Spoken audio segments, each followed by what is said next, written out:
Guys, আসসালামু আলাইকুম। আশা করি সবাই ভালো আছেন, আমিও ভালো আছি। আজকে আমি বলবো কিভাবে আপনারা অ্যান্ড্রয়েডে 4G অন করবেন। তার পূর্বে আমার চ্যানেলটিকে সাবস্ক্রাইব করে রাখুন। আগে একটা কথা বলে নেই, আপনার এই 4G অন করতে যা যা প্রয়োজন হবে: একটি 4G অ্যান্ড্রয়েড মোবাইল এবং 4G সিম। এই দুইটা যদি না থাকে তাহলে আপনার 4G অন হবে না। তো শুরু করা যাক। তো আপনারা সেটিংয়ে যাবেন। সেটিংয়ে যাওয়ার পরে এখানে মোর অপশনে ক্লিক করবেন।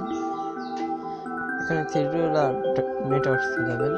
এখানে আমার ওয়েবসাইটটা সিমটা 4G। এখানে প্রিফারেড নেটওয়ার্ক টাইপে ট্যাপ করবেন। এরপরে এখানে দেখতেছেন auto 4G only, 3G 2G option আছে। এখানে আমি 4G অনলি করলাম। এখন আমার 4G চালু হয়ে যাবে। আপনারা দেখতে পাচ্ছেন আমার 4G চালু হয়ে গেছে। তো ভিডিওটি ভালো লাগলে লাইক, কমেন্ট, শেয়ার করুন।